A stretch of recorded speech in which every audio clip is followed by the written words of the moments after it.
Many insects have a compulsion to follow the light, and humans are the same. Except we call that light hope.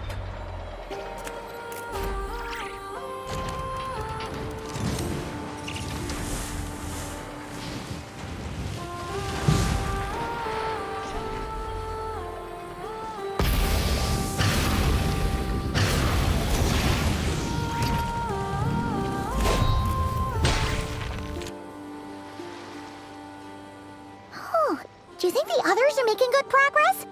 Hope it's all going smoothly. Oh, hey look! They made it back as well! Prince! Llama! How did it all go? All is well, thank you. Nefer and Yehuda had to stay at the curatorium to wrap things up, so they won't be joining us for now. I ran into Miss Anefa and Miss Aino on the way back. Their work is still in progress, so I suspect they won't be back for a while either. You seem rather cheerful today, Mr. Flintz. I certainly am. I achieved what I set out to do and came away with more than I bargained for.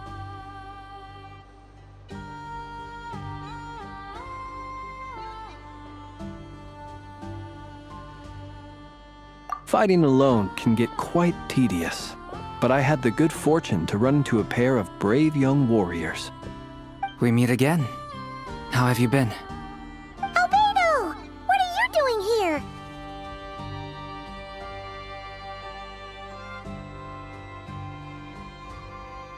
Thankfully, tracking you down turned out to be a lot simpler than we envisaged. These two courageously lent me a hand while I was fighting the wild hunt. When they told me they were Servarka's colleagues, it all made sense. And given how people of outstanding talent tend to cross paths, it's no wonder you're already acquainted. So, who's your travel buddy, Albedo? Why don't you come and introduce yourself?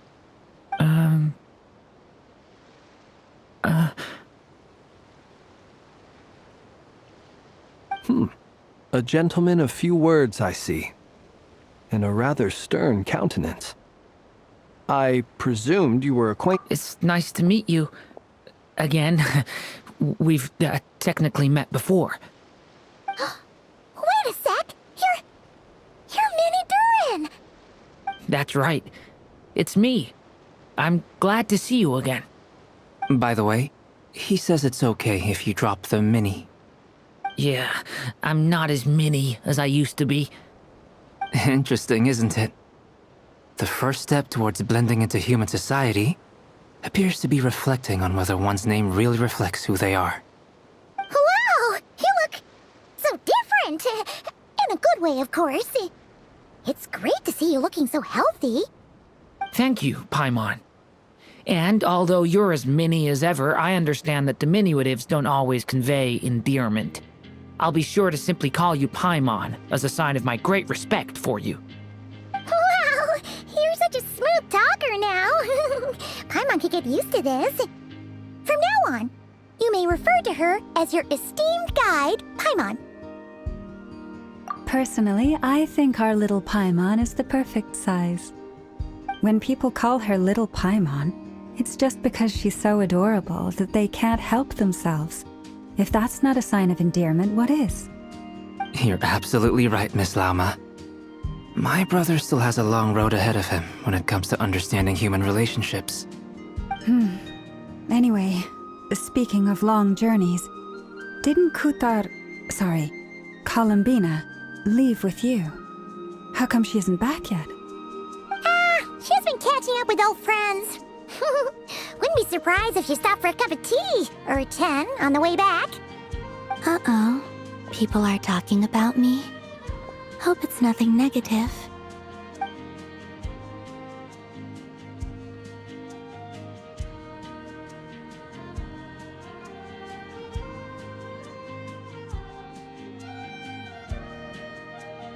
Judging from your expressions, I'm guessing it all went well? It's getting crowded here. I'll go grab some chairs. No need. This is a job for an alchemist. I'll whip some up momentarily. Thank you for your hospitality, ladies and gentlemen, but I was merely escorting my friends back. I'll be meeting Sandrone shortly, as we still have some things to discuss. It's been a pleasure, everyone. But this is where I'll say goodbye. We really appreciate your help. Oh, come on. Spare the formalities. I'm just glad I could help out some true friends. I understand. Well, bye for now, Harlequino.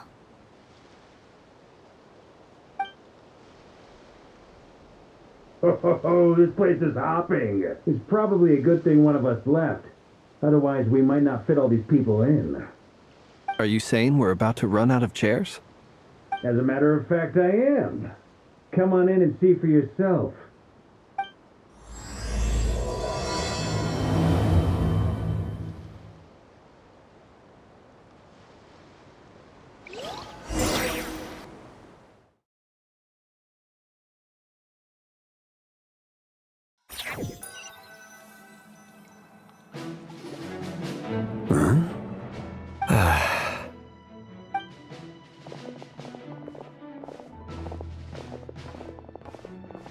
I overheard your little chit-chat outside, by the way. With Miss Columbina's colleague gone, we should be back to the original crew plus the other colleagues I brought in. Though, it looks like we have another new face. Someone else managed to rope in a colleague, too?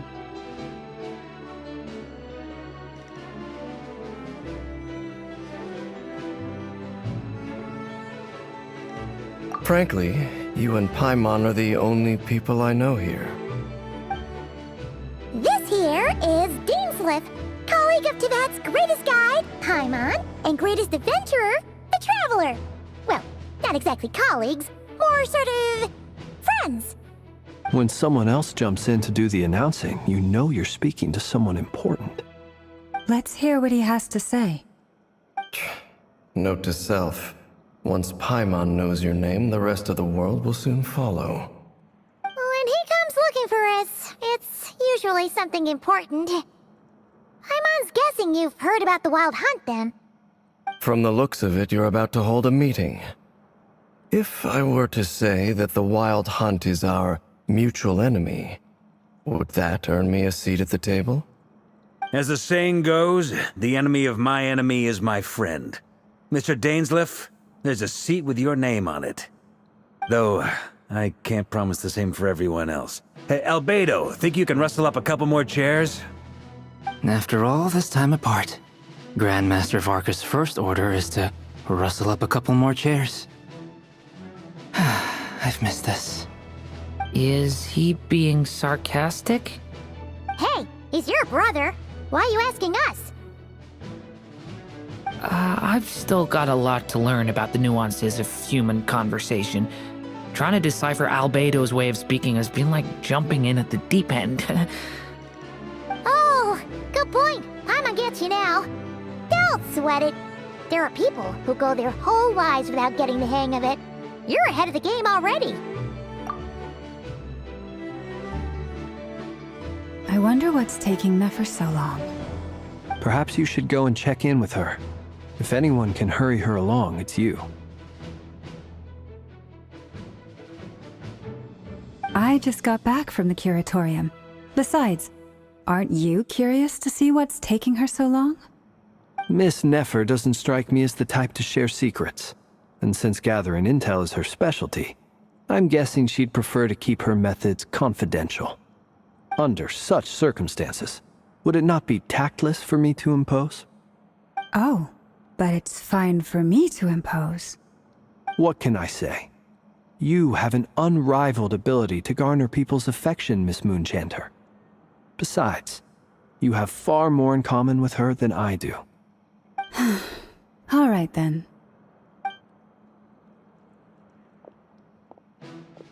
Impressive. She barely fought back at all. I admire your powers of persuasion, my friend. As I'm sure Miss Lauma will realize soon enough, the trick in life is to always pitch in with other people's responsibilities so that you can be selective with your own. Another trick is to simply hide in the background. Spoken like a true sage. Anyway, looks like we've got some time to kill before the meeting. Let's take a little breather, folks. And feel free to chat amongst yourselves. We'll get down to business once the other two arrive.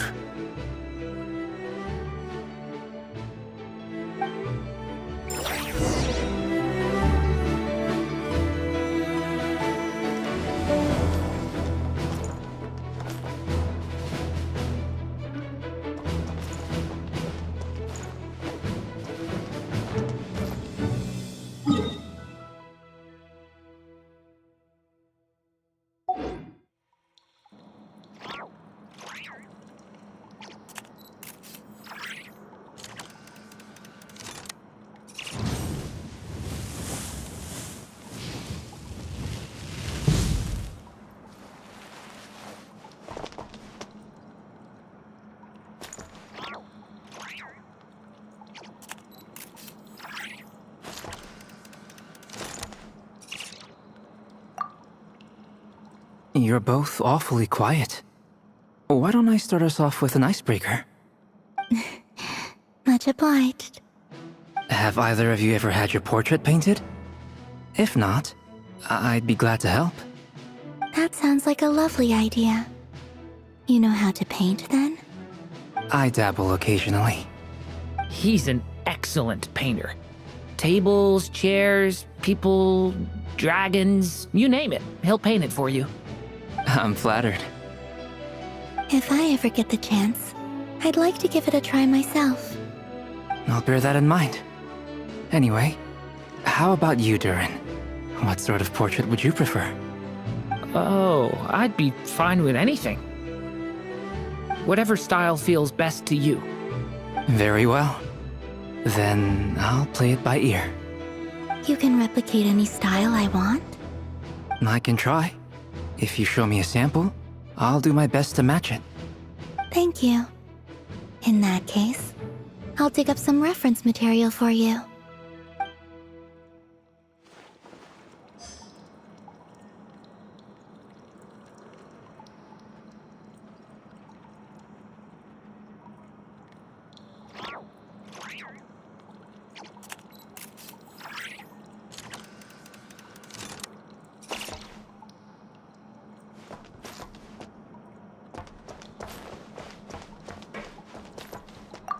Is there something you'd like to say to me? Yeah! For starters, why'd you just show up here without even giving us a heads up? If you think back to our previous interactions, you may recall that that's hardly out of character for me. You do have a point there. Oh yeah! You'll need to find somewhere to stay the night too, right? Want to tag along with us? You never know. We might get a group discount. Sure, let's do that. Great! Paimon will handle it! And in return, we can get Dainslift to be our very own personal bodyguard. If that's what you had in mind, you should have said so sooner. I'd be happy to help. Oh, okay then. Paimon was only kidding, but good to know. Anyway, since we're all here together, we might as well watch each other's backs. That's just what friends do, right? Indeed. Thank you.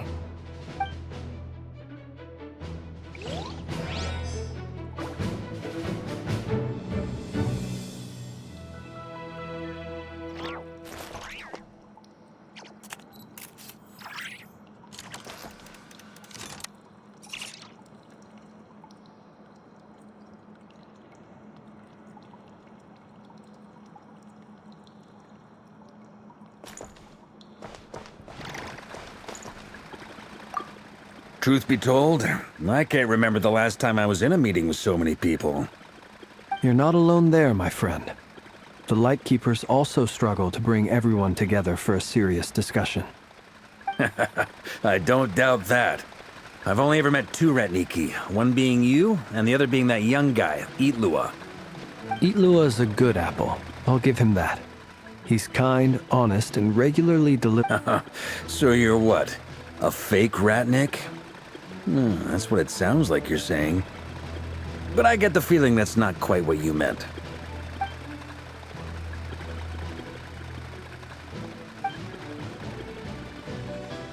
Come on, why the awkward silence? sorry. I'm not even gonna bother trying to hide it. You've known all along, haven't you, my friend?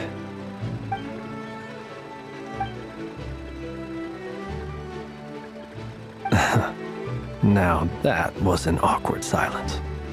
Let's just keep this between ourselves. Probably best if Eloa doesn't know, huh? That goes without saying. Gotta be careful what you share with youngsters, after all. Anyone else in the know? Let me guess. The Traveler and Paimon? It's dangerous being too sharp for one's own good, you know. Then, in the name of the Animo Archon Barbados himself, I swear, your secret's safe with me. When we went for drinks, you said that you and Barbados were practically best buds. In the light of that claim, do you really expect me to take your oath seriously? Of course. Just as long as you don't go spreading around the fact that I'm close with Barbados, all right? Fair enough, then. Nothing like a bit of mutual leverage to seal the bonds of friendship.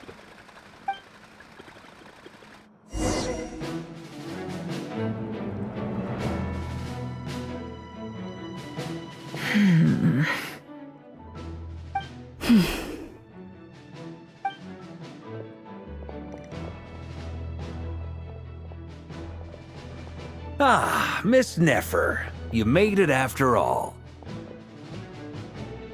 But what about Yehoda? I'm here to give you an update on how things are going on our end. Once this is over, I'll be heading straight back to continue my work. I left Yehoda back at the curatorium to watch over things while I'm gone. Huh. So much for just this once.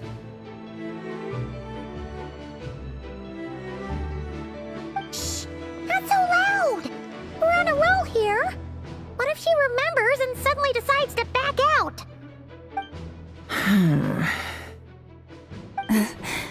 Did you say something, Mr. Varka? Huh? I didn't say anything. Right, Flints? Must have been a frog. They get so noisy around here at nighttime. It's like they're putting on a concert in the background. Anyway, before we begin, there's a few introductions to make. Let me start by saying that it's an honor to be speaking before so many distinguished colleagues and collaborators. First up, we have Miss Lauma. As Moon Chanter, she's the leader of the Frost Moon Scions, a local religious community in Nodcry. Then there's Miss Nefer, boss of the Curatorium of Secrets, an intel gatherer extraordinaire. Nefer is leading the investigation into Rerer's background, assisted by Yehoda and Lauma. From the little I've heard, they're making some great progress. Over here, we have Mr. Flintz, a ratnik and guardian of the abandoned lighthouse. In our last operation, he courageously distracted the Wild Hunt to buy time for the rest of us.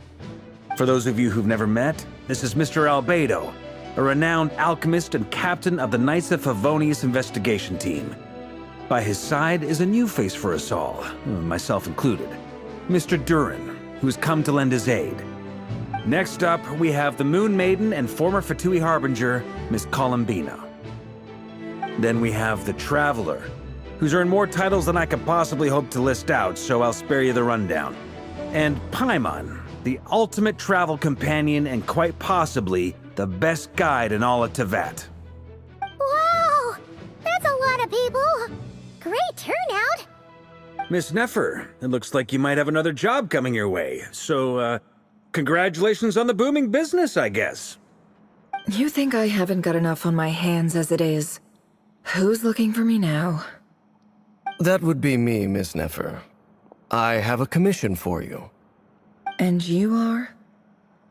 Who I am doesn't matter right now. What does matter is that I'd like you to gather more intelligence about the Recher of Solnari. Well, it's not as if we never take on anonymous commissions. But in your case, I'll have to decline. I'm gonna take a wild guess and say your job's probably more hassle than it's worth. Something about you seems like bad news. It's my eyes, isn't it? Conrian, I assume. And what's with the mask? Are you trying to hide your identity? In any case, the fact that you're even still alive raises an awful lot of questions for me.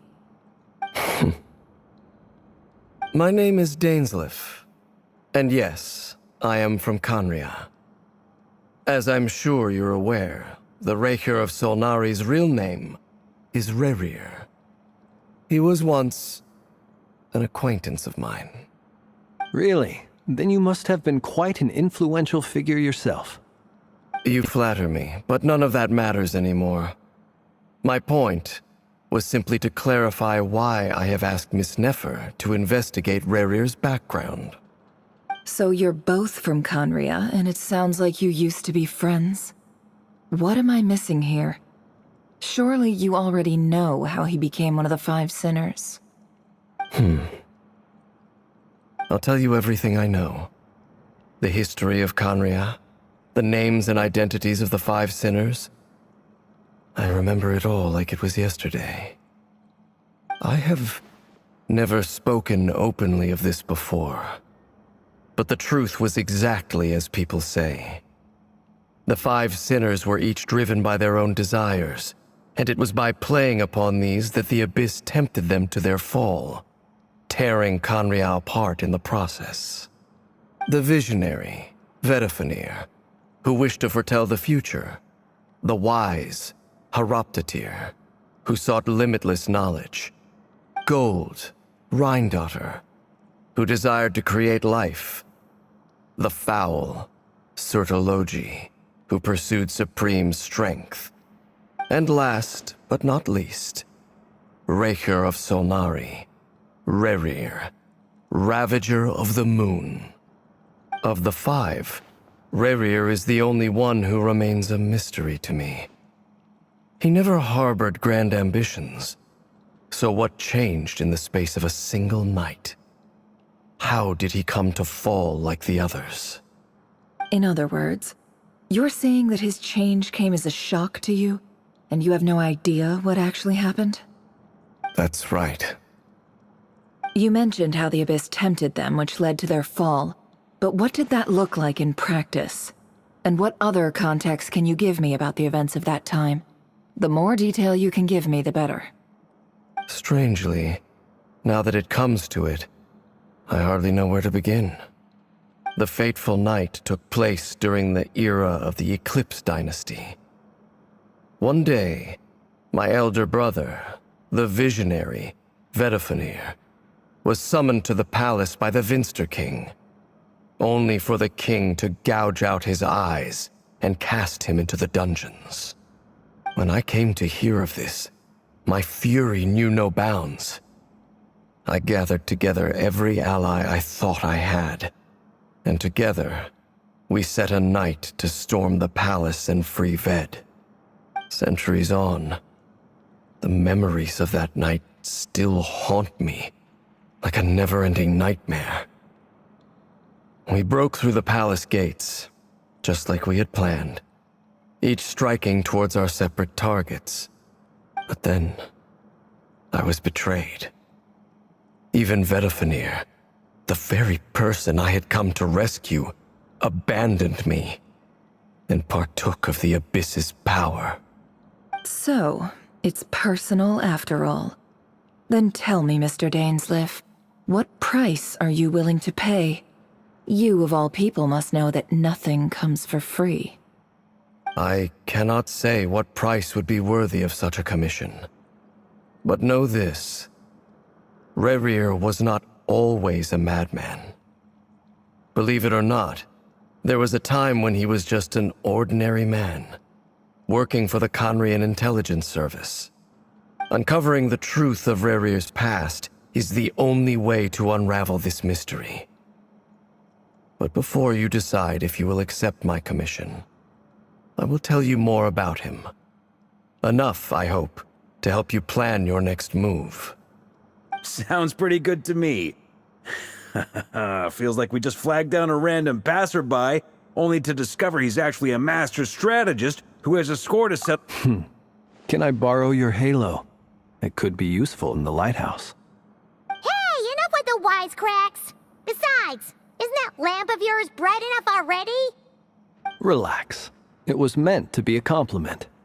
If that was a little over the top for your liking, I'll make sure to tone it down next time. I'll give your proposal some serious thought, Mr. Dainsleif. Let's speak in private once the meeting is over. Before that, there's a few things I'd like to share.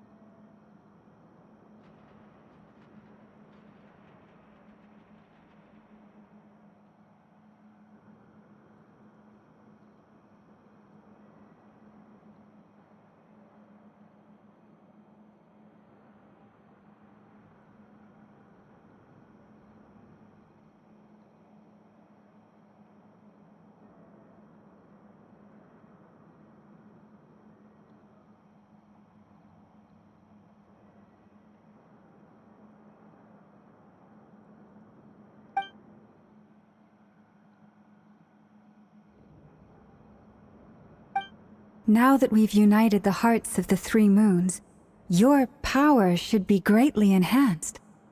But it seems like that hasn't happened yet? I believe it will take a little longer. You've done so much for me, so I want to be completely honest with you all. Even though I'm doing a lot better now, the truth is, my recovery will likely be an ongoing process. From the moment I was born, my power has been slowly ebbing away. And that is because Tevat has never accepted me. Even with the moons united as one, it seems my rejection cannot be undone. So far, I have yet to find a solution. It may turn out to be a problem that will plague me until the day I finally leave this place behind. Even so, I will do everything in my power to help you drive out the Ray here of Solnari. As Arlecchino put it, this is not about chasing the spoils of victory. It's just a gesture of heartfelt gratitude. Kutar.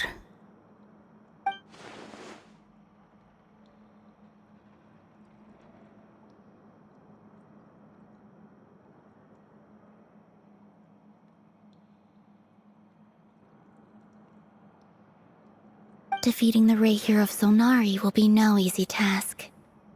While my strength slowly recovers, we'll also need to gather more intel. Naturally. We should take all the help we can get if we hope to defeat him. We've considered several viable plans now, but our choice hinges on the answers to a few key questions. Is it even possible to kill Rerir? What experiences shaped the person or monster he became? And what's he really after? Given Albedo's expertise in alchemy, I think we should leave him to try and answer the first of these questions. Understood. As for the other two, I'm afraid we'll have to count on you again, Miss Nefer. Believe me when I say it's not my wish to burden you. But right now, relying on your skills is our only option. So you're placing all your hopes on me, huh? We can't thank you enough for agreeing to help us. Honestly, I can hardly believe how lucky we are. You sure have a talent for changing your tune, Miss Moonchanter. Timid like Yehoda one moment, then flinches insincere flattery the next. Ladies, please. I must object to your portrayal of me. That's all. Feel free to keep bickering. Just pretend I'm not here. I almost don't want to leave this room. I'm curious to see how this plays out. I have faith in you, Miss Nefer. Something tells me you'll stand by us until the very end. Oh? And what makes you so sure of that? What if I suddenly decide that my compensation is insufficient? This isn't about the money. I can sense that you've got a deep-seated distaste for Rerir. And knowing you, that alone is motive enough.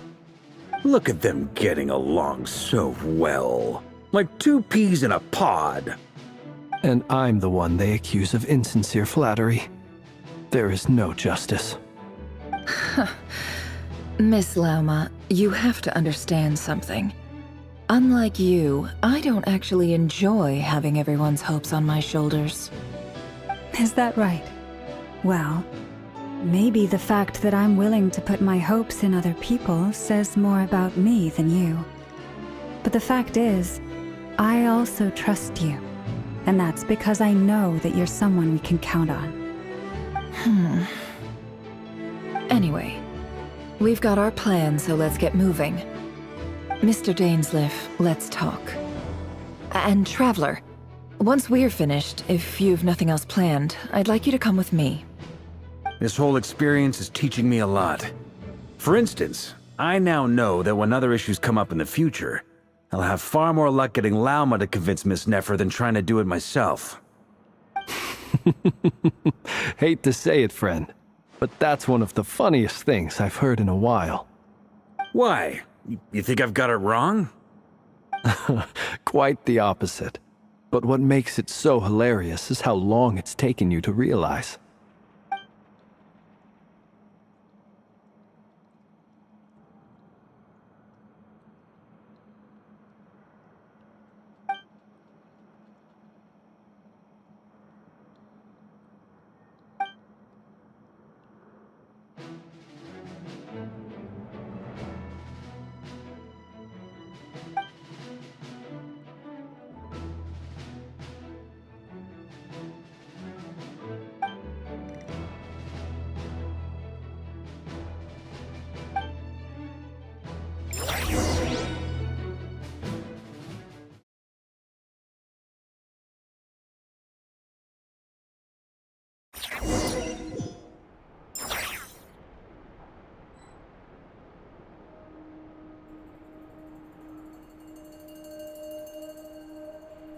Exploration and trials. Adventuring is right up my alley. Try and stop me!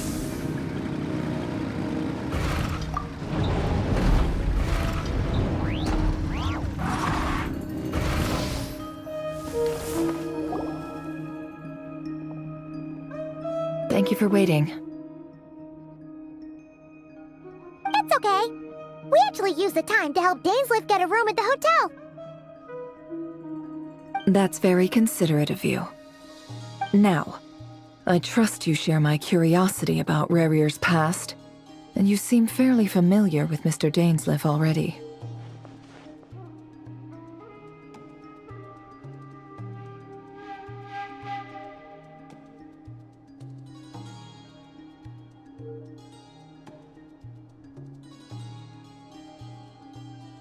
We spoke at some length after the meeting.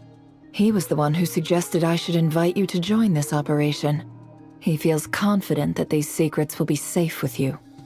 Dane has a lot of faith in us, that's for sure.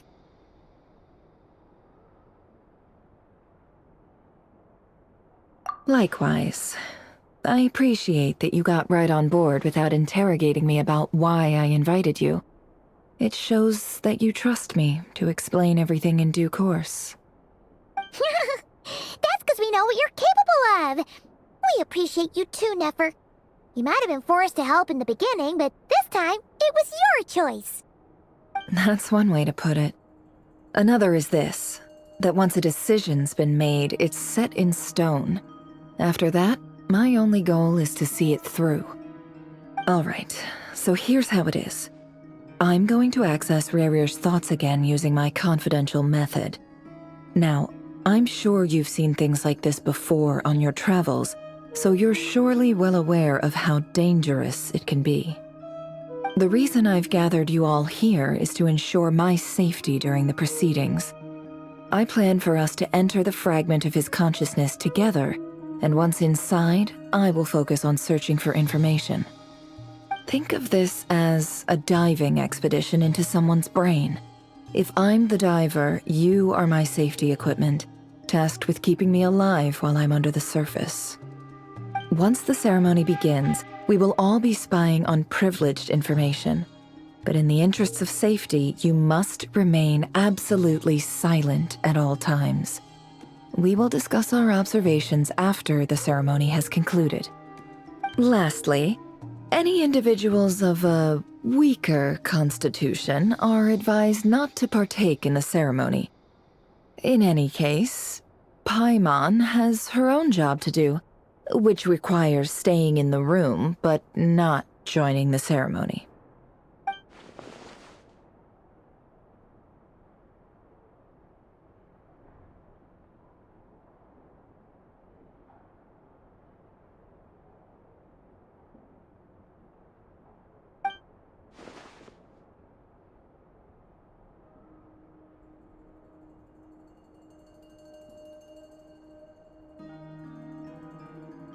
Well, good luck, everyone! Sounds like all Paimon can do is cross her fingers and root for you guys. There's a little more to it than that. I was being serious when I said you have a job to do. While the rest of us are inside Rarir's mind, it's imperative that we have a team member on the outside. In the event that something goes wrong, you will be our first responder. I don't anticipate any issues, but the extra level of safety will be greatly appreciated. I second that. This is a dangerous operation here, and you're our whole rescue team. That's pretty much the most important job in the crew. So, Paimon's like the lifeguard? Yeah, that makes sense. Alright, got it. Good. Please, take a seat. We'll get started momentarily.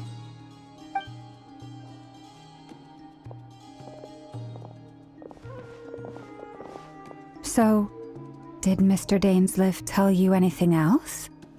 He told me that he believes Rarir kept some big secrets in his life. He's not sure that they were the cause of his eventual downfall, but he's asked me to uncover what those secrets were all the same. But surely you're not planning to go through with this, no matter the cost. If you think that, you'd be overestimating me. I'm a businesswoman, not a mercenary. But I do have my own professional reasons for taking this job. You think I'd turn down the opportunity to get a first-hand glimpse into Conrian history? No chance. Well, as long as you don't let morbid curiosity get in the way of safety concerns, we're good. We'll do whatever we can to help you. You're such a killjoy.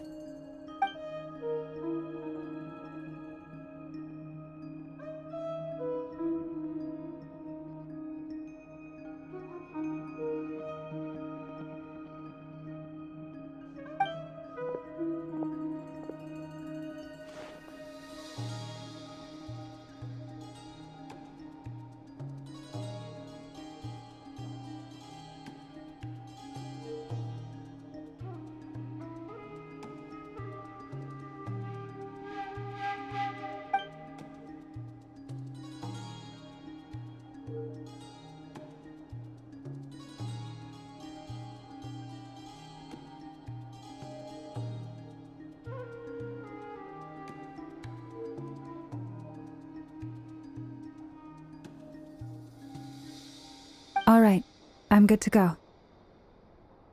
All set over here, too.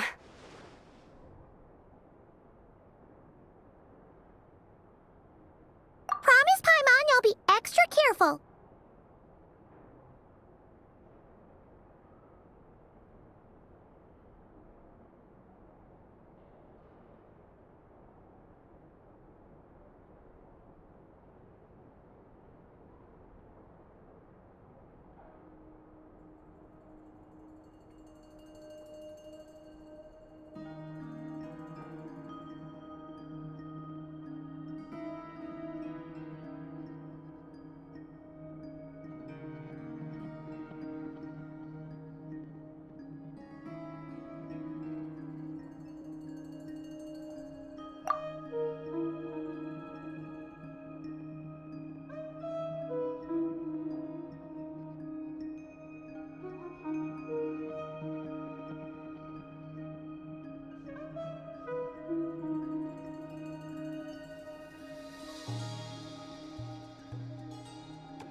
All right.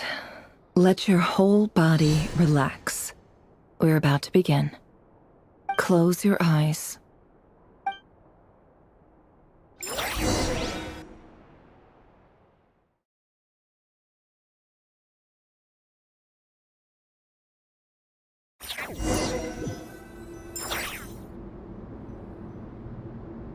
Phew. Could this be his office? Pretty standard setup. Bookshelves, paperwork, files. According to Dainsleif, Rarier used to be an intelligence operative. Chances are there's plenty of top secret intel stashed away in this room.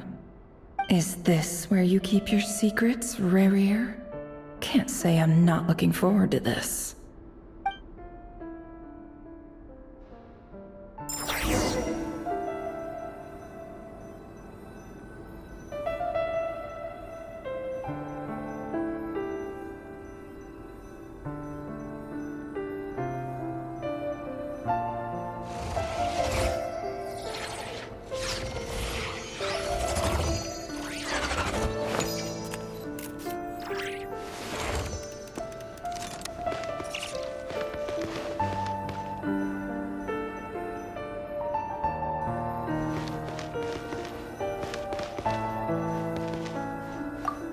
He looks even gloomier than last time.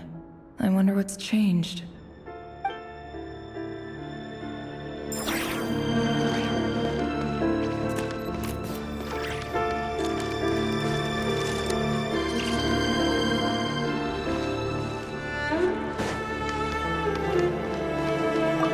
He looks even gloomy.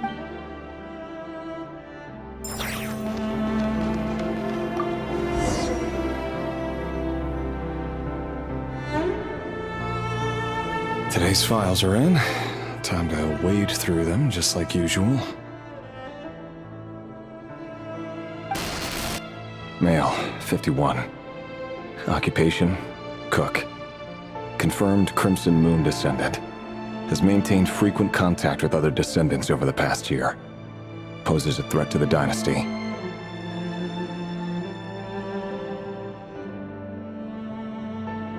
Neutralized.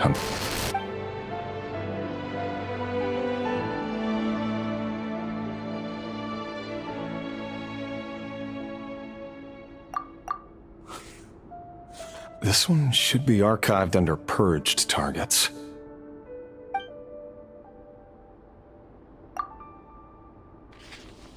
Female, 23. Occupation, office clerk. Neutralized.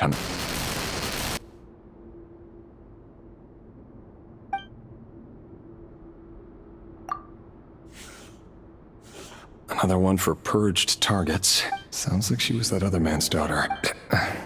Never mind. What's it got to do with me?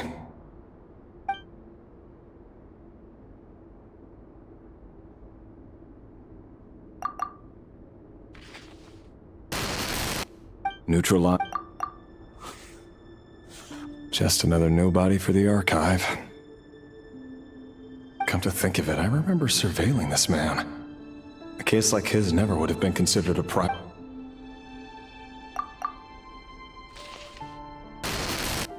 Female, 16. Occupation, none. Neutralized.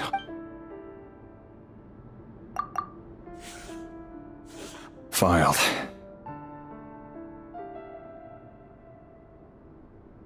I have no recollection of this girl.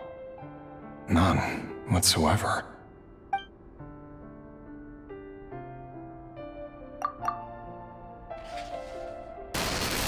Female, 13. Occupation, none. Orphan and confirmed Crimson Moon descendant. Has been observed making contact with other descendants during the past year. Poses a threat to the dynasty. Neutralized and... Filed.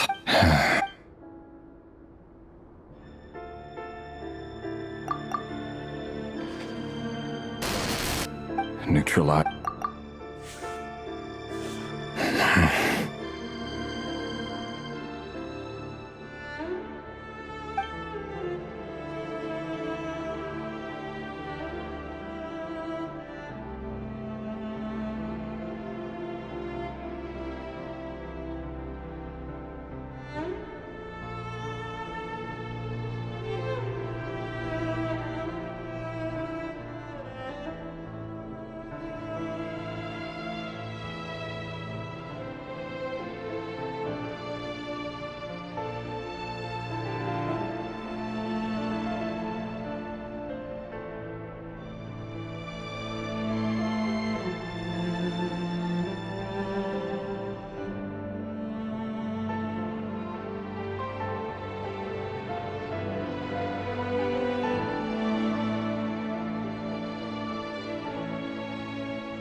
Don't trust your eyes uncritically.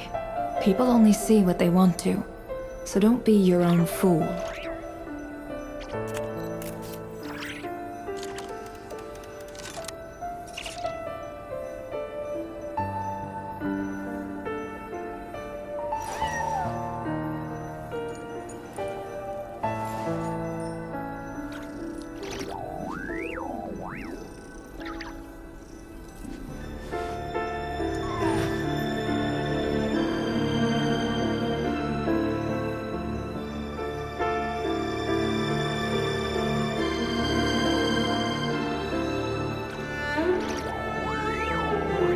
Emotions are like a raging torrent that surges through the mind.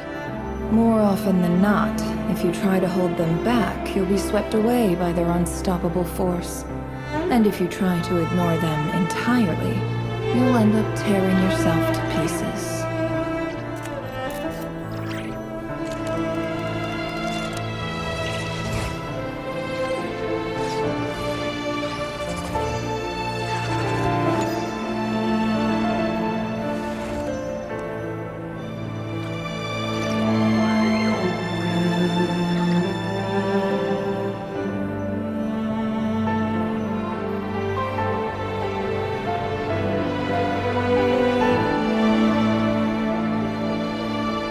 Why does Ashru sit up on the counter? To welcome our clients, of course. A kitty's gotta earn his kibble somehow.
Don't trust your eyes uncritically.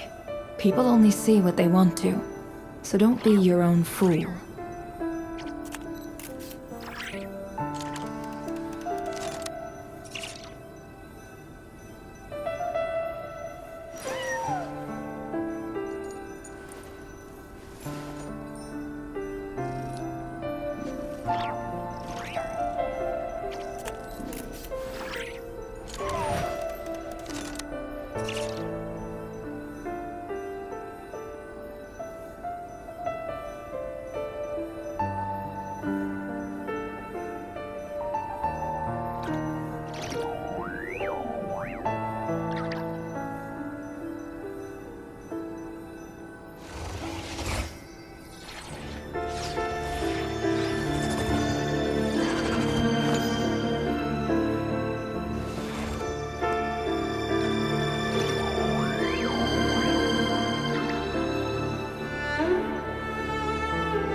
Emotions are like a raging torrent that surges through the mind.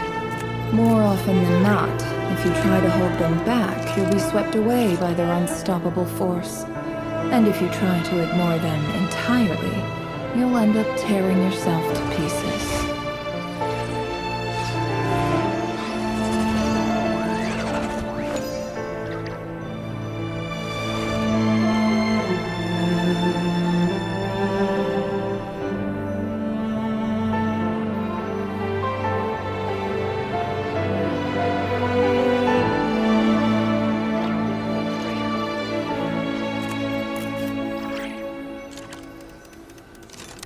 Why does Ashru sit up on the counter? To welcome our clients, of course. A kitty's gotta earn his kibble somehow.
Emotions are like a raging torrent that surges through the mind.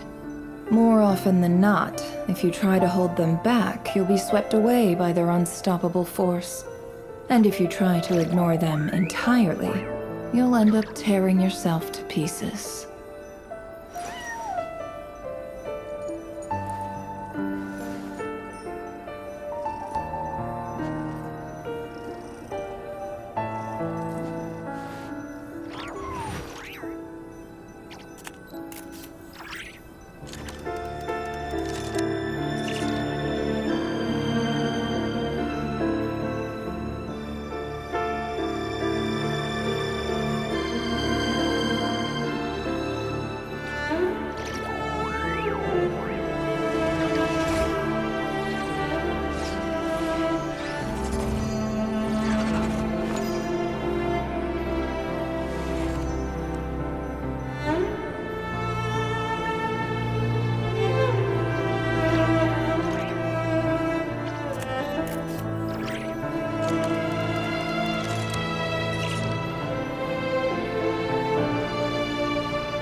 Sit up on the counter? To welcome our clients, of course. A kitty's gotta earn his kibble somehow.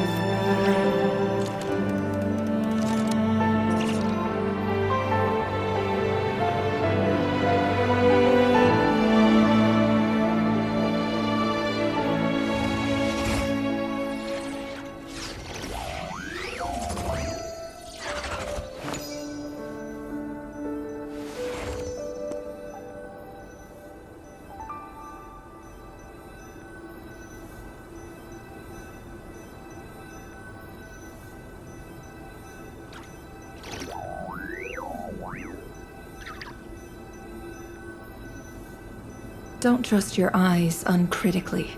People only see what they want to, so don't be your own fool.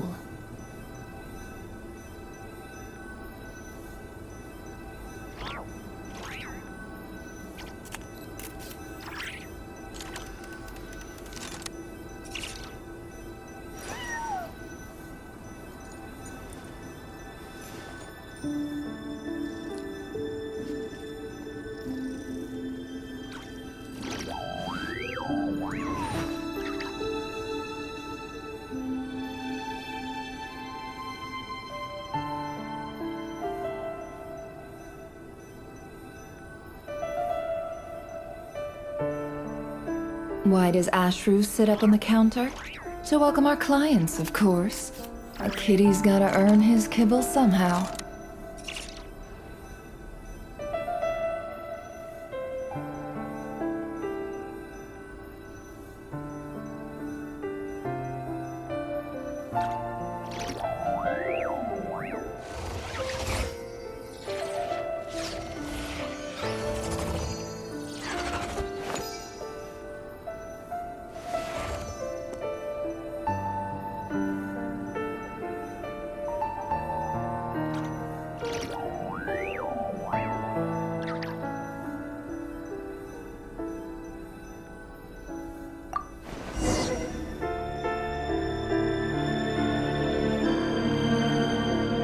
Today's files are in.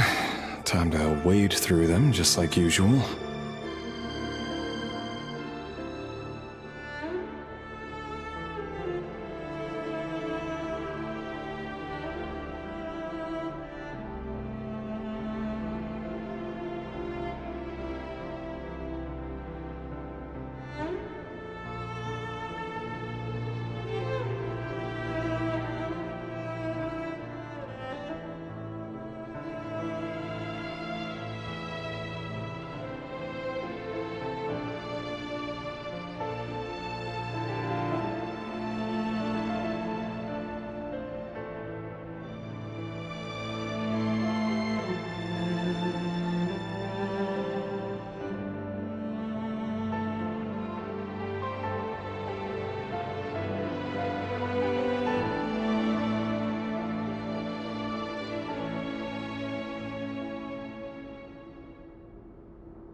Neutralized.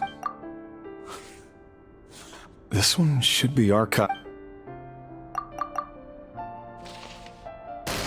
Female, 23. Occupation, neutralized.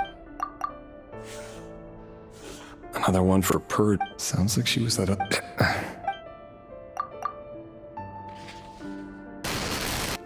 Male, 40. Occupation, neutralized.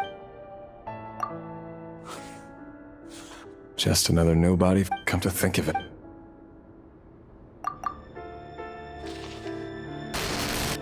Female, neutralized.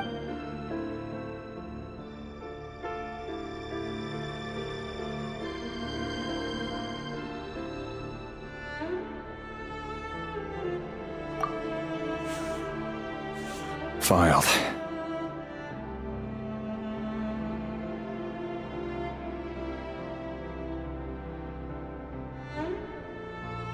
I have no recollection of this girl. None.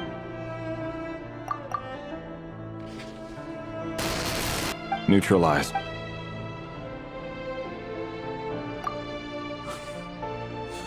Filed.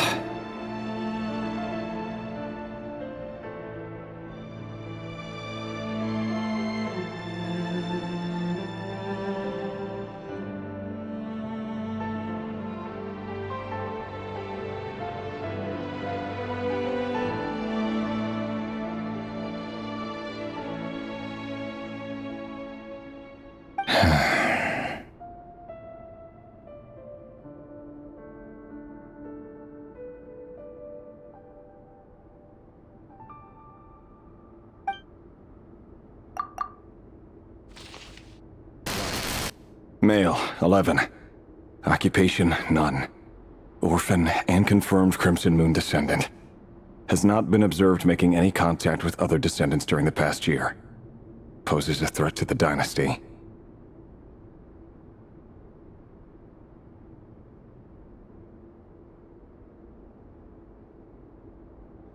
Neutralized and...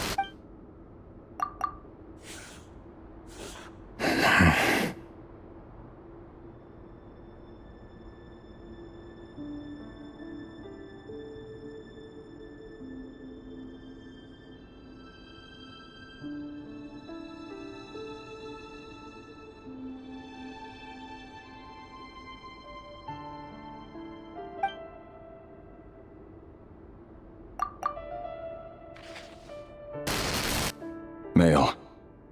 6. Occupation, none.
funny, isn't it? Your job is becoming both harder and easier at the same time, depending on how you look at it.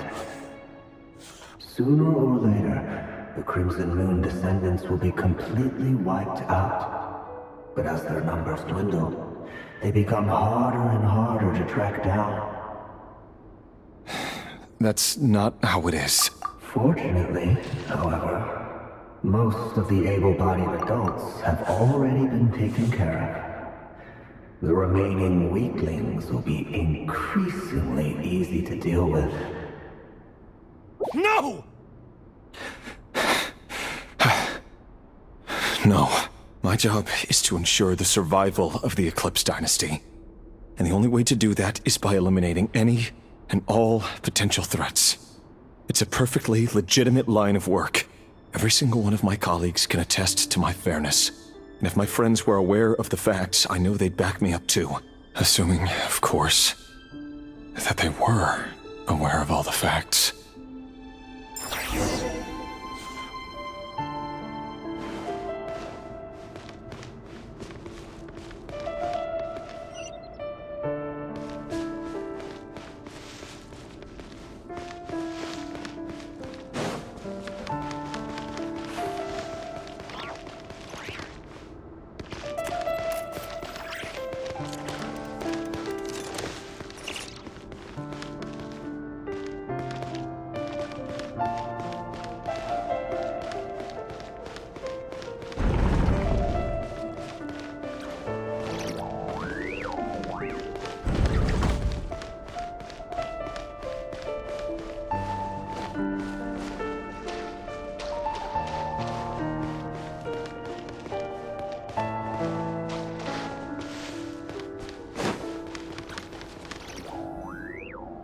Mr. Vedifalnir, it's been quite some time since we last met.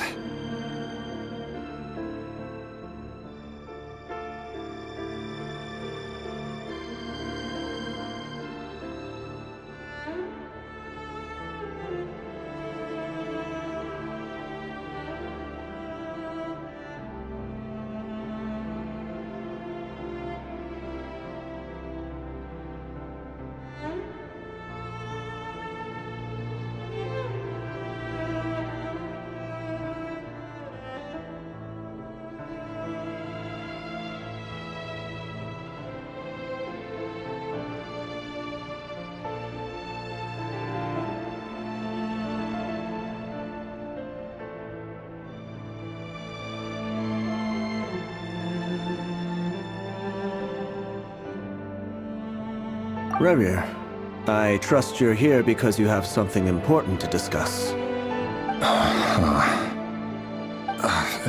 Forgive me. I wasn't tuning out, it's just, I noticed you didn't even phrase that as a question. As if you knew I was coming. Tell me, does someone in your position ever feel the need to ask questions at all? It is indeed within my power to foresee certain things. Things like your arrival. I was just thinking. It won't be long before I'll be inviting both you and Dane to my wedding. That isn't a lie, but nor is it a fact as such. It's a wish, isn't it? No fooling a prophet, is there? Ever since that day we met for drinks, I knew it was only a matter of time before you came looking for me. Does it feel good? Knowing how the future will unfold. I'm afraid the notions of good and bad fail to capture the complexity of what such a power entails. Once you've seen what will come to pass, it can be all too easy to succumb to fear and melancholy. Unless, of course, you learn to abandon these feelings.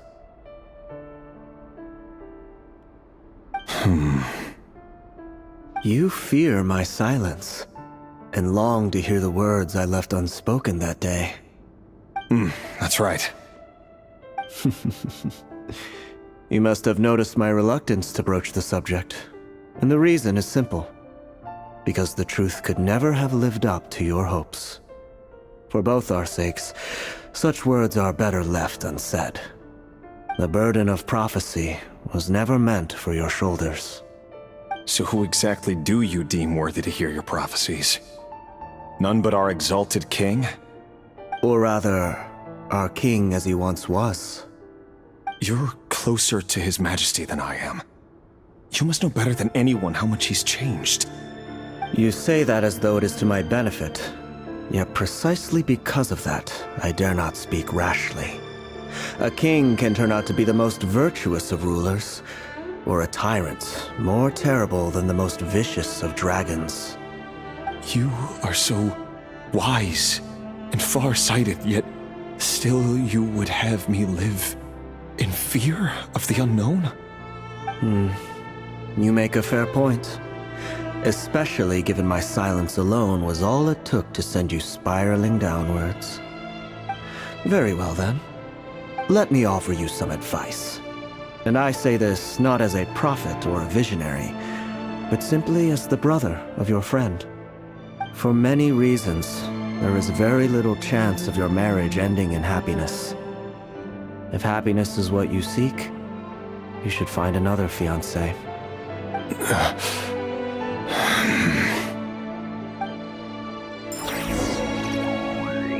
Hold on. There's that same black fog again. Could this memory belong to Thelindis? Guess I'd better tread carefully.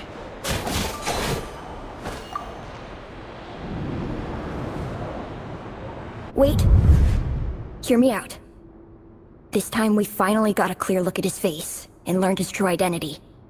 His name is Rayrir, and he claims to be one of the king's guards. What did you say? A cruel irony, isn't it? The man you're set to marry leads a double life as a brutal executioner. Why are you telling me all of this now? Simple. It's because I want you to kill him. You are the only person he would never suspect. No, absolutely not. I would never dream of doing such a despicable thing. So you'll just stand by and watch him slaughter us to the last? Do not forget that the blood of the Crimson Moon flows in your veins too. The blood of the Crimson Moon? What does that matter now? The dynasty has long been dead and gone. You think that alone is reason enough for me to throw away everything I have? Why wouldn't it be? You two were once a child of the Crimson Moon, just like me. Don't tell me you've never felt so much as a flicker of fury for the way we were trampled into the dust. As long as you promise to abandon this pipe dream of restoring your dynasty, I can try to persuade him. Or have him persuade the Vinster King. Persuade the Vinster King? Do you even know why he's so obsessed with hunting us down? Why he keeps trying to force us to hand over our secrets over and over again? Or why we refuse to give up on restoring the dynasty? The Vinster King. A blind fool. His eyes clouded by powers from beyond this world. A petty little man with a miser's heart. And he dares to sit upon the throne? Mark my words. Sooner or later, Conria will fall. And it will be his doing. If you can't bring yourself to do it, so be it. Just you watch. It won't be long before calamity descends upon us all. The Rayrir of Solnari. That really is quite a secret you've been keeping from me, Rayrir. But who am I to talk? Am I really any better? I've kept my own past a secret this whole time, too. Love should be built on honesty. But ours was born from lies. And yet, is it really so wrong to hide things that would only make life harder? If we don't cover up the parts that no one else should see, how can we go on pretending to be normal? Vedifulnir must have known all this. And that's why he made his prophecy. In the end, nothing stays hidden forever.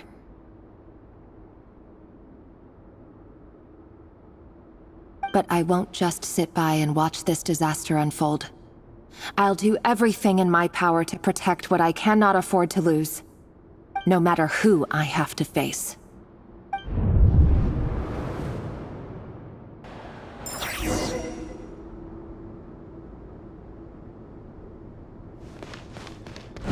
Huh? Was that Rerir who just walked past the window? Doesn't it give you the chills that he still takes the same road to work every day, as if nothing ever happened? Those people at the deli. Enough already. They're clearly pretty taken by their own disguises, so just smile and play along. Pull the rug from under beasts like that, and you'll risk having your throat torn out. Deli? Oh. They're talking about those people from the opposition. Right. I'd almost forgotten they used to run a deli. People of no consequence always vanish so easily. And no one even remembers them.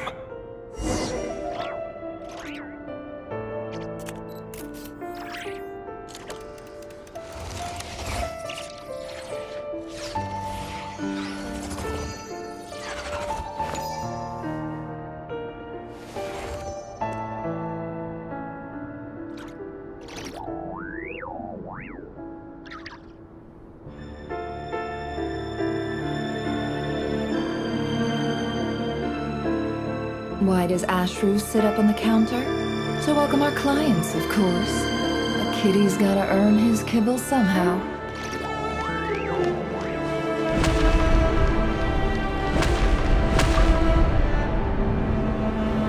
But surely you can see he's not the man he pretends to be! So many have died already, and they say that the king's madness grows with each passing day. We're not going to survive this, are we? But why does it have to be this way? Do we really deserve to die just because of the blood that runs through our veins? Felindis, are you even listening? Sorry, Freether. My mind was off wandering. I heard you, though. You're talking about what Rerir said. He's just following the king's orders. He's a secret agent, and it's his job to hunt down rebels and dissidents. By the time you first met him, he'd already taken lives. Maybe he was using you from the very beginning. No. Rerir has no idea I have anything to do with the Crimson Moon. My family are only distant relatives of the main lineage, and besides, my eyes are perfectly ordinary. Truth be told, apart from my teacher, pretty much no one knows I have any connection to any of it. It's been a long time since my family severed ties. But as Orlog said, who could possibly talk sense into that raving lunatic of a king? No one. I'll work something out. Trust me, I'm with you all. But for now, you need to keep yourselves hidden. Don't let anyone find you, anyone at all. Don't forget that Rerir is an Eclipse operative. You need to be extra careful when he's around. And when I am too. For now, don't come looking for me. And if anything happens to me, just act like we've never met. If even you can't escape this, what hope do the rest of us have? But after all this time together, surely he wouldn't lay a hand on you. I won't speak in his defense. Nor can I give you a clear answer to that question. But I'll do everything I can to put an end to this. Here, hold on to this. If an opportunity to escape presents itself, take it. You'll be glad you took some spare change. You call that change? But what about you? I've got a job, and there's still money coming in. But you can't go anywhere right now. Please think about yourself for once.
training ground is just beyond this hidden passageway. When you kill a person, doesn't it bother you when you end up covered in their blood? Why would it? Aren't we all just walking blood bags? But not everyone is accustomed to hunting down others like prey. You've been a hunter for so long now, you seem to have forgotten that most people don't just go around killing one another. Leave me alone. Make sure you have a firm grip on the handle, then choose your angle well. Keep your movements light and brisk, and the prey won't sense a thing. I doubt that. I'll bet no one's ever died a crying place at your hand. I work clean. No traces.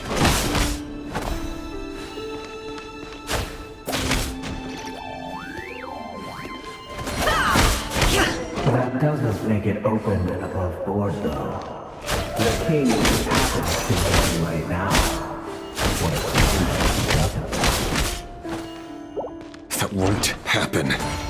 You see, ever since we fell into the power of that power, in the beginning, you only had to take out a handful of the guilty. The ones I've dealt with have always been guilty, and I've carried out my work flawlessly.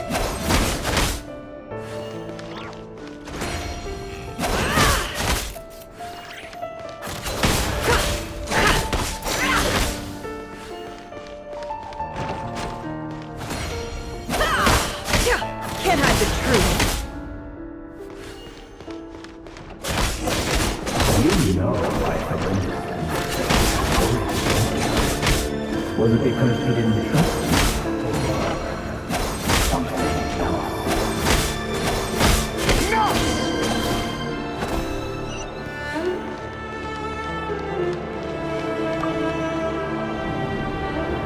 Delindis, do you still remember Orlog?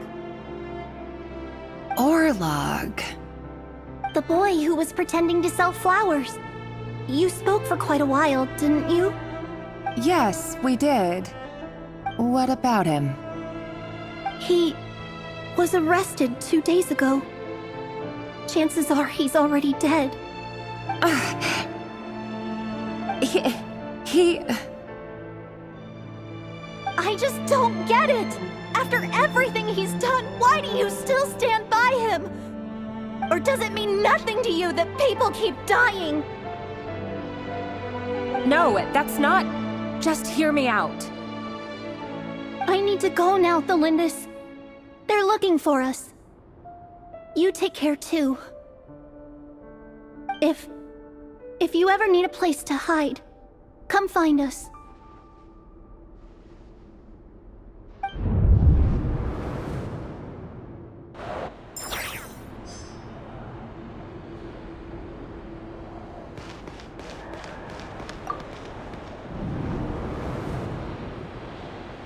Author Thelindis. Over the course of this week, the research object was subjected to interference for a total of 47 hours for experimental purposes. The results are as follows. All subjects of observation that were sent inside have now... The situation within is proving more problematic than anticipated. No progress whatsoever. What now? Won't you give me even a glimmer of hope? Things are getting worse by the day. I have to find a way or we'll all be in danger.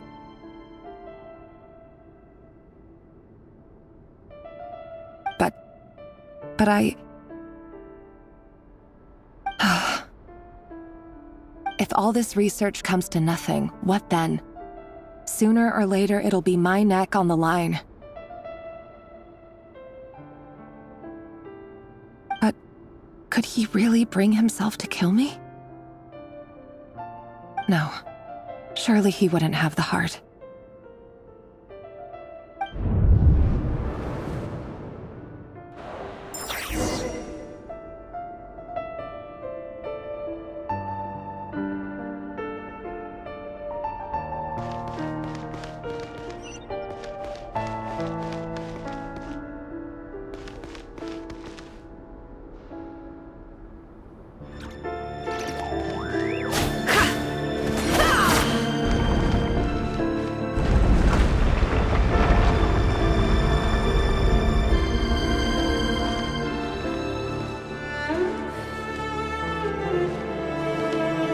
Why won't you just let us go? We don't even know each other. All we want is to live ordinary, peaceful lives. You want to live?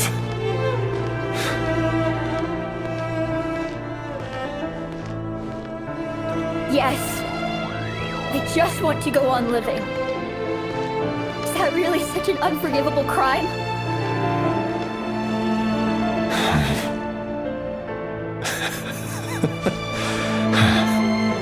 You want to go on living. I want to keep living too. To keep living forever. That's why I have no choice but to continue on the path I'm on. If only some savior would suddenly swoop down and change the way the world is. Too bad that's not going to happen.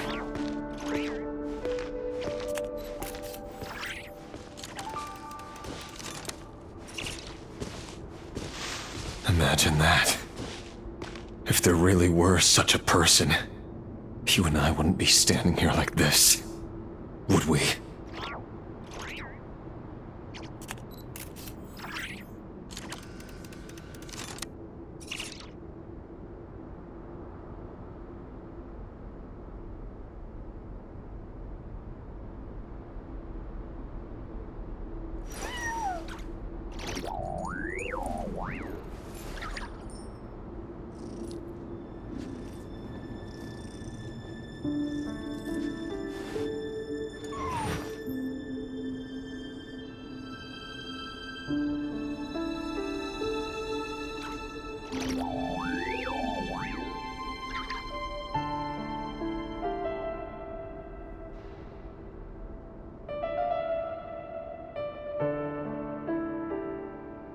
Don't trust your eyes uncritically.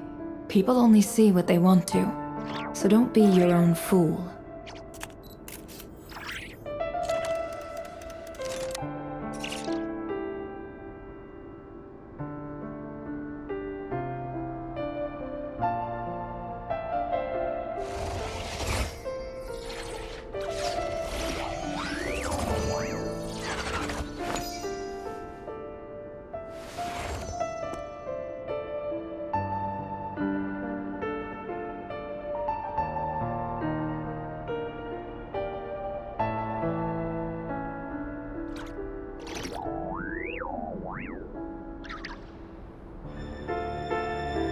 Why does Ashru sit up on the counter? To welcome our clients, of course. A kitty's gotta earn his kibble somehow.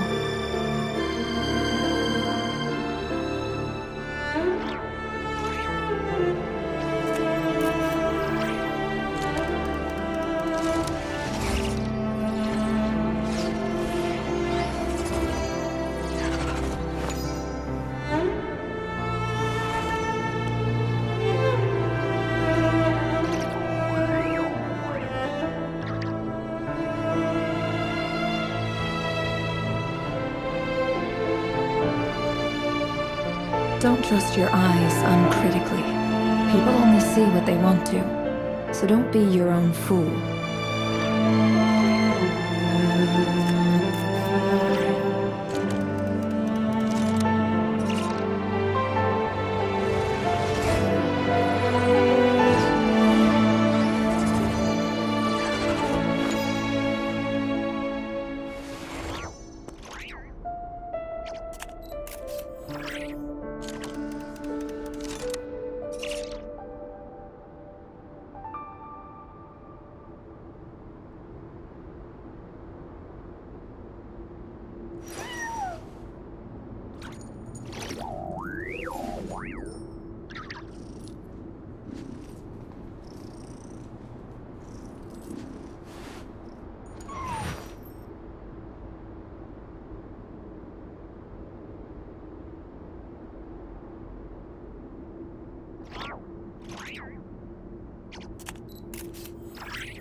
Emotions are like a raging torrent that surges through the mind. More often than not, if you try to hold them back, you'll be swept away by their unstoppable force. And if you try to ignore them entirely, you'll end up tearing yourself to pieces.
So these files are in.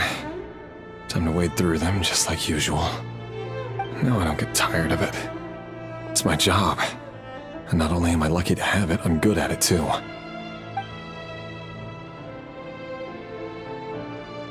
Huh. Wait. That's... Thalindis?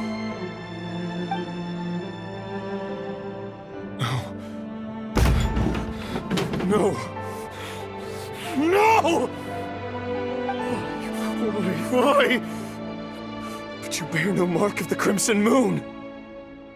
How could you possibly have anything to do with them? It cannot be! A diluted bloodline. Carefully concealed. I see it now. You've been living in the shadows just like me. What a fool I've been. Numbing myself with talk of justice. Even imagining my friends would back me up. But in the end, Irminsul. Finster King! How far are you going to take this? From the direct bloodline to secondary offshoots? And then what? Today it's the descendants of the Crimson Moon. Who will it be tomorrow? Will you not rest until everyone down here is dead? No. This cannot go on. This is where it ends.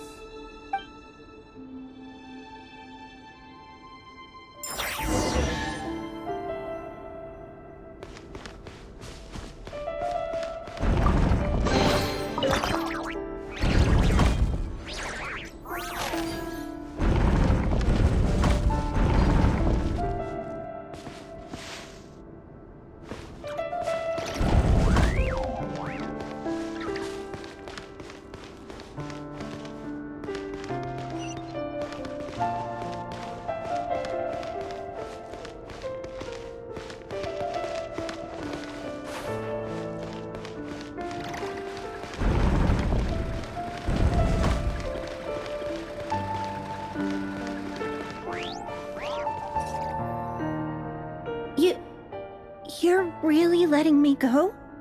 I am. As long as you can guarantee that no one will find you.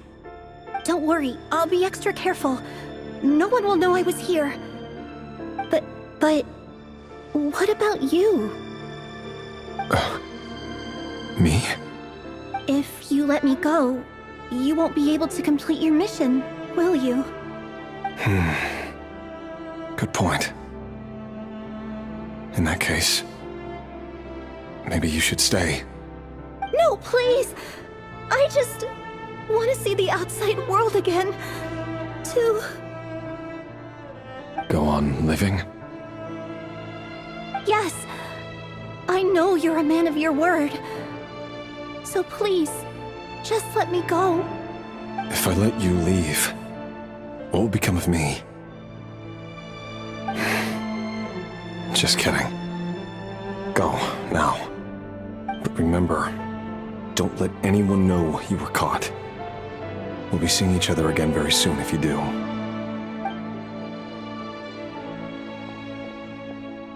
Even shadows in the dark must live by a code. But you can't save everyone. You've been whispering in my ear for days now, Vedifilnir. What are you trying to do? Break me down? I only say this because you long for an answer to your problems. Let her go, Rerir, or you risk losing everything. I will not abandon Thelindis. Then you'll need a little more vigilance and a lot more power. The world is changing, Rerir. Keep your eyes peeled for your moment of opportunity. That voice used to be so unclear. But now I know exactly whose it is. It's Vedifilnir. He won't tell me how to actually resolve any of this, but he keeps trying to manipulate me like a puppet. What's his game here? Tell me then. What will this moment of opportunity look like? And no answer. He's like a ghost. Always disturbing me when I'm on edge, but never answering when I need him most. So, the Eclipse Dynasty was purging, well, massacring the descendants of the Crimson Moon. And it seems like it was all connected to the Vinster King's research. The King's obsession with abyssal power left the future of Conria hanging in the balance. No wonder every aspect of Rerir's life was so unstable. And it looks like this Thelindis, Rerir's would-be fiancée, herself belonged to a sub-branch of the Crimson Moon Dynasty's descendants. It almost defies belief that a couple like them could hide the truth from each other for so long. If the Vinster King hadn't intervened in such a drastic way, they might have gone on deceiving each other for the rest of their lives. And why does Vedifilnir, Daneslif's older brother, keep talking in Rerir's head? This guy kept more secrets than I ever imagined. The human mind is like a vast desert of shifting sands. When you follow the flow of someone's memories, you only ever see the parts they're willing to let surface. Time for something a bit more creative. We've been inside Rerir's mind this whole time, building up a picture of his psyche. There's already enough clues on the board to start reading between the lines and mapping out the rest. Now, we can finally begin to put the pieces together. Sure, it'll only be a reconstruction, part simulation, part reasoning, but it's usually pretty accurate.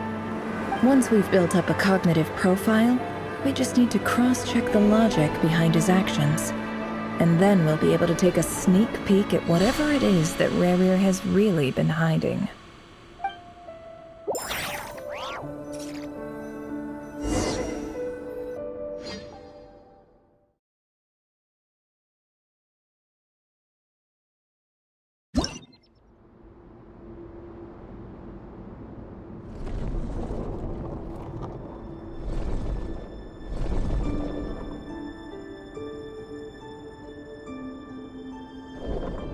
Rerir, are you there?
Hey, Rerir!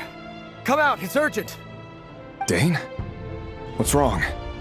Quick, come with me. I'll explain everything once we've met up with the others. Okay, I'll come. But Belindis is still over at the Universitas. I'll need to leave her a note. All right then, but make it quick. I've never seen Dane so worked up before. Whatever this is, it must be big trouble.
Well, this is a nice change, meeting you all at this hour.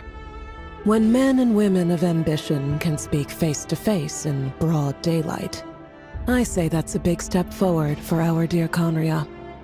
Don't be ridiculous. We do not fear the day. Why would we seek refuge in the night?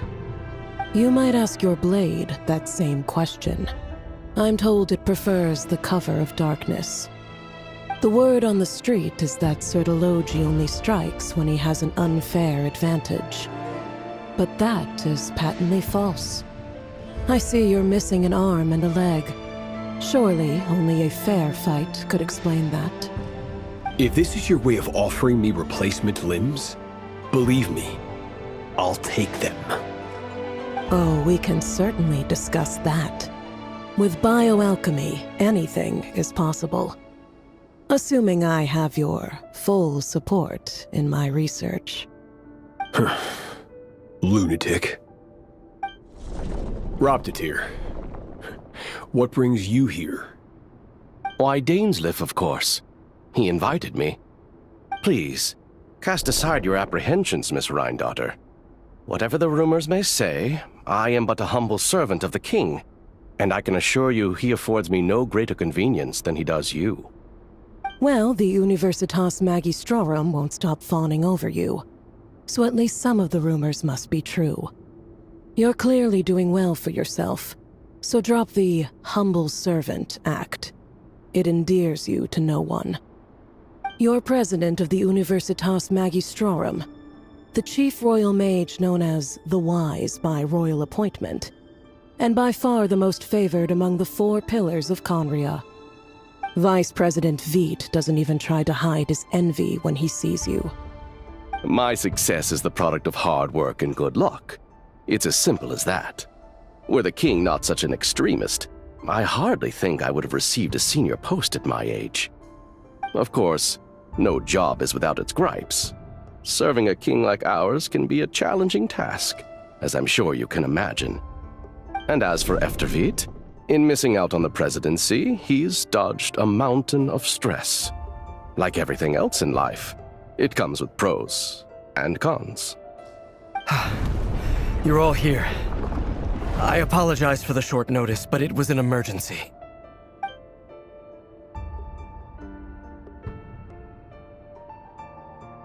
You must be Rarir. Mr. Sertologi. Yes, I handled your case file during your sentencing. Nothing personal, of course. I'm pleasantly surprised that you remember me. You're clearly a person of substance if you've been invited here. But Dainsleif, you'd better have a very good reason for convening this little gathering. It's my brother, Vedalfenir. After he spoke at the court this morning, the king was so infuriated by his words that he had him blinded in both eyes and thrown in prison. Vedalfenir in prison? Strange. I thought the king trusted him and Heroptatir more than anyone else in the world. Does this mean the king's circle of trust just got even smaller? It has nothing to do with trust.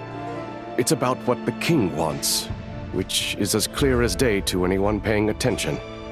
I simply appease him, because it's in the best interests of the Universitas Magistrorum. And also because you're slimy. Vedalfenir, perhaps less so. But still, a visionless visionary? It rather inclines me to think that qualifications are not what get you ahead in Conria. Do you honestly think this is an important discussion to be having right now? Dane, what are you planning to do? Rescue Vedalfenir, I assume. Correct. It will mean storming the palace by force. Tonight. I need all of you on my side. That's far too dangerous. And don't forget, Dainsleif, you're captain of the Royal Guard.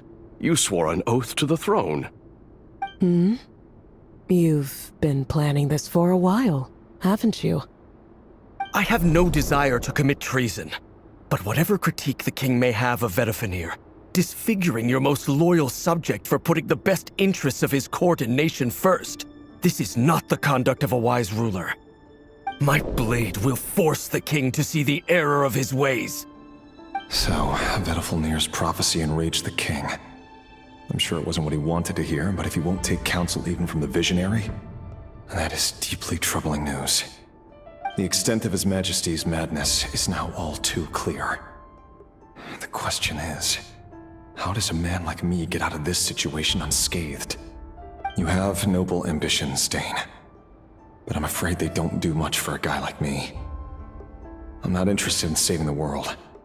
All I want is a letter of pardon. A letter of pardon? For whom? Thelindis? The chances of the Vinster King issuing a pardon for anyone connected to the Crimson Moon seem vanishingly slim.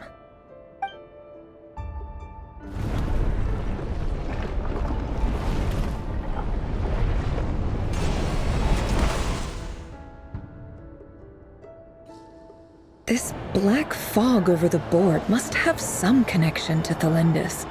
But why is it taking this form? Does it have something to do with Rarir's past? Another mystery I'll need to unravel.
Author Thelindis.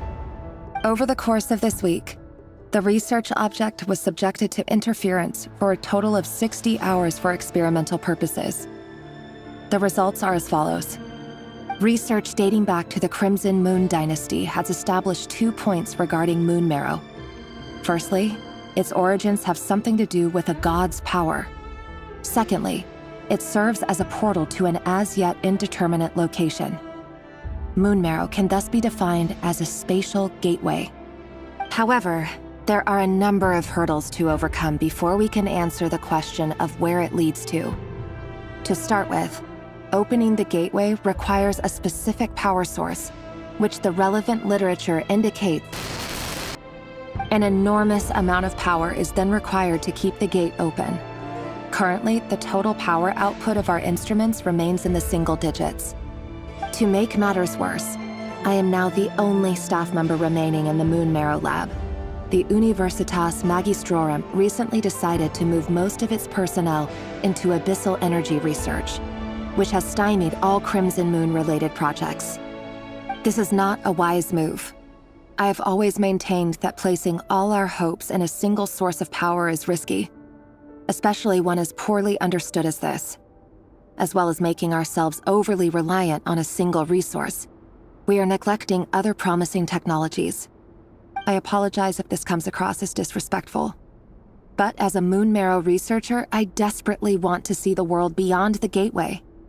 If we really made it there one day, what would we find? And how would we go about taming the unknown?